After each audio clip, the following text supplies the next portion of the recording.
नमस्कार। आज का लेक्चर आपकी एआई यूसेज हैबिट को बदल सकता है।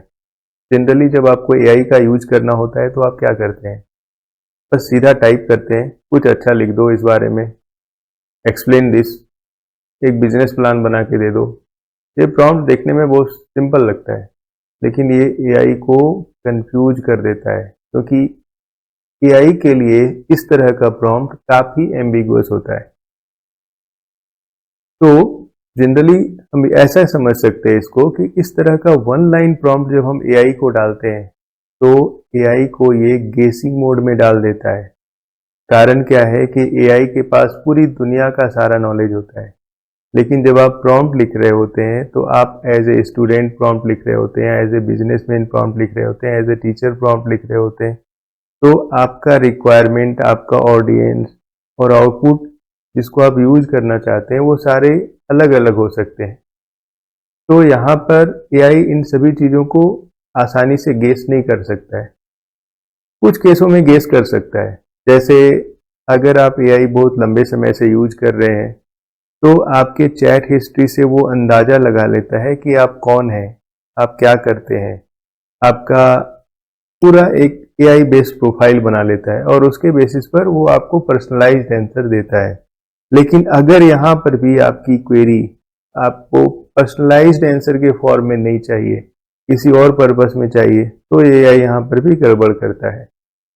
तो अगर आपको एक्सपर्ट प्रॉम्प्ट लिखना है एआई में, जिससे कि एआई वास्तव में सोचे और आपको सही आंसर दे, तो आपको अपने प्रॉम्प्ट लिखने का तरीका चेंज करना पड़ेगा। तो चलिए हम एग्जाम्पल से इसको समझते हैं। सबसे पहले हम कहते हैं, जैसे मान लीजिए आप एक टीचर हैं और एक लेक्चर बनाना चाहते हैं टॉपिक पर, लाइक एआई इन एजुकेशन, और आप ऐसे प्रॉम्प्ट लिख देते हैं कि एक्सप्लेन एआई इन एजुकेशन। अब यहाँ पर प्रॉब्लम क्या है कि ये प्रॉम्प्ट एआई को कंफ्यूजन में डाल देता है, लेकिन फिर भी वो आंसर देता है। तो आंसर किस तरह का देगा? वो बस एआई से रिलेटेड जनरल कुछ बात बोलेगा कि भाई पर्सनलाइज्ड लर्निंग क्या होता है, ऑनलाइन क्लासेस क्या होता है, ऑटोमेशन क्या होता है, असेसमेंट क्या होता है। आंसर पढ़ने में थोड़ा ठीक ठाक लगेगा, लेकिन मेमोरेबल नहीं होगा। तो उसका रीज़न ये होता है कि एआई को पता ही नहीं कि ऑडियंस कौन है, और आप जो ये चाह रहे हैं कि एक्सप्लेन एआई इन एजुकेशन, उसका आप करेंगे क्या? उसका आर्टिकल लिखेंगे, उसको आप कहीं पढ़ाने के लिए नोट्स की तरह यूज करेंगे, वीडियो बनाएंगे। आपको ये टॉपिक इंडिया के लिए चाहिए, ग्लोबली चाहिए, आप उसको बिगिनर्स को पढ़ाएंगे या एक्सपर्ट को पढ़ाएंगे, मतलब कुछ भी पता नहीं है, तो एक बहुत जनरलाइज आंसर आपको मिलेगा। अब अगर इसी टास्क को आप एक्सपर्ट मोड में लिखना है तो कैसे लिखेंगे? तो सबसे पहले आप एआई को बताइए कि आप उस एरिया के एक्सपर्ट हैं, तो वो एक्सपर्ट की तरह डॉक्यूमेंट्स तैयार करेगा। तो आप लिखेंगे कि you are a world class AI educator, मतलब एआई को बता रहे हैं कि आप वर्ल्ड क्लास एआई एजुकेटर हो। उसके बाद आपका नेक्स्ट रिक्वायरमेंट है कि आपको क्या चाहिए। तो हमें चाहिए create a 6 minute Hindi video lecture script on AI in education. तो हमें ये चाहिए, 6 मिनट का ही चाहिए। उसके बाद क्या चाहिए? तो हमारा ऑडियंस कौन है, उसको यूज कौन करेगा? तो उसको यूज करेगा college students, teachers and non technical AI beginners. ये 3 तरह के लोग उसको यूज करेंगे। अब यहाँ पर है कि आपको जो आर्टिकल चाहिए, जो भी स्क्रिप्ट चाहिए, उसका स्ट्रक्चर क्या होगा, उसमें आपको क्या क्या चीज़ चाहिए। तो हमें चाहिए कि start with A surprising hook, मतलब आप उसको बताइए कि एआई का एजुकेशन में क्या इंपॉर्टेंस है, वो सरप्राइजिंग होना चाहिए जिससे वो ऑडियंस को जोड़े। उसके बाद आप बोलेंगे explain the concept using simple analogy so that everyone can understand. तीसरा बोलेंगे कि कुछ प्रैक्टिकल एग्जाम्पल दीजिए। तो आप ऐसे लिख सकते हैं कि give 3 practical examples like personalised learnings, automated feedback and teacher support. तो इस तरह का कुछ एग्जाम्पल्स दीजिए। अब मान लीजिए कि आप ये टॉपिक इंडिया के लिए तैयार कर रहे हैं, तो आप लिखेंगे इंक्लूड 1 इंडिया फोकस्ड एग्जाम्पल। मान लीजिए आप उसमें कुछ इथिक्स भी डालना चाहते हैं, क्योंकि आजकल एआई के साथ एथिक्स बहुत यूज होता है, तो आप लिख सकते हैं कि मेंशन वन इथिकल कंसर्न। अब उसके बाद जब आप इंड करते हैं तो इंड भी थोड़ा सा अच्छा होना चाहिए, तो उसके फॉर्मेट के लिए आपको लिख सकते हैं कि end with a 3 line recap and a viewer challenge so that viewer can start thinking on that topic. तो ऐसे करके आपको स्ट्रक्चर है। अब है कि वो लैंग्वेज का जो फ्लो होगा, टोन होगा, वो कैसा होना चाहिए। तो उसमें आप लिख सकते हैं कि सिंपल होना चाहिए, एनर्जेटिक होना चाहिए जिससे लोग बोर नहीं हो, इंस्पायरिंग होना चाहिए। अब है कि आउटपुट फॉर्मेट क्या चाहिए। तो आउटपुट फॉर्मेट में कुछ लोगों को इमेज चाहिए होता है, कुछ लोगों को पावर पॉइंट स्लाइड्स चाहिए होता है। तो आप कह सकते हैं कि भाई एक recording ready script with time stamps दीजिए, जिससे कि हम उसको डायरेक्टली कन्वर्ट कर सके लेक्चर में।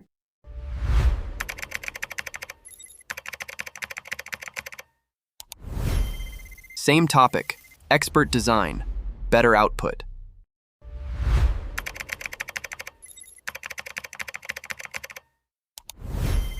Same topic, expert design, better output. अब आपने देखा कि सेम एआई था, सेम टॉपिक था, लेकिन एक बेटर प्रॉम्प्ट जो है कैपेबल है बेटर आउटपुट देने के लिए। तो यही प्रॉम्प्ट इंजीनियरिंग का पहला प्रिंसिपल है। तो प्रॉम्प्ट इंजीनियरिंग वास्तव में क्लेवर वर्ड्स का खेल नहीं है।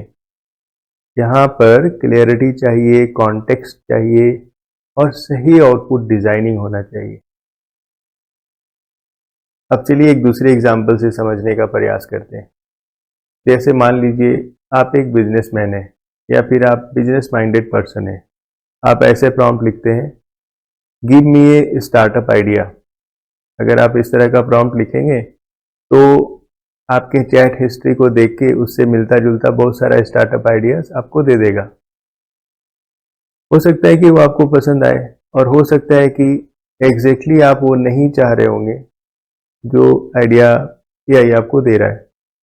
तो उस हालत में आप अपने प्रॉम्प्ट को कैसे सुधारेंगे। तो यहाँ पर आप लिखिएगा कि you are a startup mentor and market researcher. मतलब पहले आपको सोचना होगा कि इस तरह का स्टार्टअप आइडियाज किसके पास होता है। तो जो मार्केट का रिसर्च करता है, जो स्टार्टअप मेंटर होता है, जो स्टार्टअप एस्टैब्लिश करने में हेल्प करता है। तो आप एआई को बताइए कि now come to this role. तो आप एक एक्सपर्ट बन जाओ और आपका रोल है कि आप you are a startup mentor, market researcher. अब उसके बाद बताइए कि आपको क्या चाहिए। तो आपको चाहिए I want a low budget AI based startup ideas for college students in tyre 2 Indian cities. अब आपको कॉन्स्टेंट्स बताना पड़ेगा कि जो स्टार्टअप आइडियाज है उसमें क्या क्या होना चाहिए। तो पहला होता है बजट, कितना बजट का आइडिया चाहते हैं। तो आप उसको लिख सकते हैं कि बिलो 50,000। अब आप अकेले स्टार्टअप खोलना चाहते हैं मित्रों के साथ, तो आप ऐसे लिख सकते हैं सोलो फाउंडर, आप खुद ही खोलना चाहते हैं। फिर उसके बाद आप अगर कोडिंग एक्सपर्ट हैं तो आप बताइए ठीक है हम कोड कर सकते हैं। नहीं है तो पूछिए कि भाई आपके आइडियाज में नो कोड टूल्स को प्रेफरेंस दीजिए, जिससे कि हम आसानी से टूल्स को यूज कर सके, कोडिंग का झमेला ना रहे। उसके बाद टारगेट यूजर्स कौन होगा। तो टारगेट यूजर्स हम बता सकते हैं कि स्टूडेंट्स होगा, स्मॉल कोचिंग सेंटर्स होगा। तो ऐसे करके हम बता सकते हैं। अब है कि आपको आउटपुट किस तरह का चाहिए, सिंगल आइडिया चाहिए, मल्टीपल आइडिया चाहिए, और अगर आइडिया चाहिए तो किस फॉर्मेट में आप आउटपुट चाहते हैं। तो सपोज हम से कहते हैं कि हमें एक टेबल, 5 आइडिया का एक टेबल बना के दो। तो आप यहाँ पर आउटपुट के बारे में बता सकते हैं कि हमें एक 5 आइडियाज का एक टेबल बना के दो, जिसमें कॉलम्स का नाम हो आइडिया, फर्स्ट कॉलम प्रॉब्लम, मतलब कौन से प्रॉब्लम होगा स्टार्टअप का वो बताओ। फिर उसके बाद टारगेट कस्टमर होगा अनदर कॉलम, फिर मोनेटाइजेशंस, और फर्स्ट 30 डे एक्शन प्लान क्या होगा, रिस्क क्या होगा। तो इस तरह के कॉलम्स के साथ हमें आइडियाज, 5 आइडियाज का एक टेबल बना के दो। तो ऐसा बोल सकते हैं। स्टार्टअप आइडिया चाहिए, कॉन्टेक्स्ट जरूर दीजिए। ब्रॉड प्रॉम्प्ट से जेनेरिक आइडिया, एक्सपर्ट प्रॉम्प्ट से एक्शनेबल प्लान। स्टार्टअप आइडिया चाहिए? कॉन्टेक्स्ट जरूर दीजिए। ब्रॉड प्रॉम्प्ट से जेनेरिक आइडिया, एक्सपर्ट प्रॉम्प्ट से एक्शनेबल प्लान। तो इस दो एग्जाम्पल से आपने आज क्या सीखा? तो आपने सीखा कि अगर हम एआई से कुछ काम करवाना चाहते हैं तो आपको कुछ चीज़ों पर ध्यान देना होगा कि जब हम एक अच्छा प्रॉम्प्ट लिखते हैं तो उसमें 4 मेन बातों का ध्यान रखना चाहिए। पहला है रोल, कि एआई किस एक्सपर्ट की तरह सोचे जिससे कि वो आपको आपके क्वेश्चंस का बेस्ट आंसर दे सके। दूसरा है ऑडियंस, आपको जवाब किसके लिए चाहिए। और तीसरा है कॉन्टेक्स्ट, मतलब इस पूरे प्रॉम्प्ट का बैकग्राउंड और कॉन्स्टेंट्स क्या होना चाहिए। और चौथा है फॉर्मेट, आपको आउटपुट किस फॉर्मेट में चाहिए। तो अब आपको समझ में आ गया होगा, जब आप डेटा को इस फॉर्मेट में देंगे तो एआई को ये डेटा एआई को कंफ्यूज नहीं करेगा, बल्कि एआई को थिंकिंग मोड में ले आएगा और आपको आपके प्रॉम्प्ट का बेस्ट आंसर फर्स्ट अटेम्प्ट में ही मिल जाएगा। मल्टीपल अटेम्प्ट की जरूरत नहीं पड़ेगी। तो अब आप एक काम कर सकते हैं कि आप अपना एक कोई ऑनलाइन प्रॉम्प्ट लीजिए, उसमें ये चारों चीज जोड़िए, रोल, ऑडियंस, कॉन्टेक्स्ट और फॉर्मेट, और देखिए कि जब आप एक सिंगल लाइन का प्रॉम्प्ट लिखते हैं तब, और जब आप इम्प्रूव प्रॉम्प्ट लिखते हैं तब क्या चेंजेस आती है।